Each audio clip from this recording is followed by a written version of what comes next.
Hello guys, ഒരു evening വ്ളോഗായാലോ. വൈകിട്ട് ജോലിയിൽ നിന്ന് ഇറങ്ങി നേരെ ബസ്സിൽ കയറി വീട്ടിലോട്ട് വിട്ടു. കണ്ണന്നേരെ വിളിക്കാൻ വന്നോണ്ട് എന്നെ പേടിയില്ലാതെ വീട് വരെ പോയി. വീട്ടിലെത്തിയപ്പോഴോ അതാ ഇതാണ് അവസ്ഥ.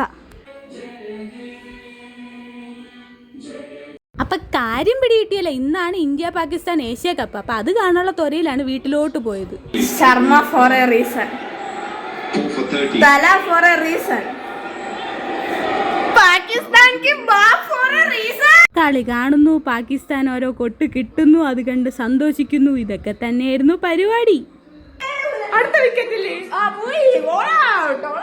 അവസാനത്തെ ആ ഒരു 2 ഓവർ നമ്മളൊന്ന് ടെൻഷൻ അടുപ്പിച്ചെങ്കിലും ലാസ്റ്റത്തെ ബോളിന് തൊട്ട് മുമ്പത്തെ ബോൾ ആ ടെൻഷനൊക്കെ അങ്ങ് മാറ്റി തന്നു.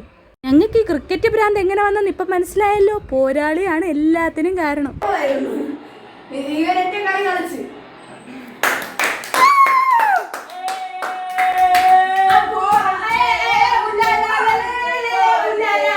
അങ്ങനെ നമ്മുടെ ഇന്ത്യ ജയിച്ചു ഗൈസ്. അതിന്റെ സന്തോഷം പറഞ്ഞറിയിക്കാൻ വയ്യ. രോമാഞ്ച കുഞ്ചൻ.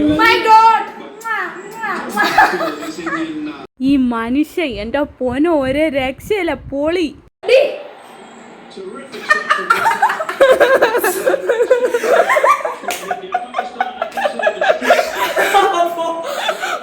ആൻഡ് ഫൈനലി ആ സന്തോഷത്തിൽ പോയി കിടന്ന് ഉറങ്ങി ഗൈസ്. അപ്പൊ എല്ലാവർക്കും ഗുഡ് നൈറ്റ്.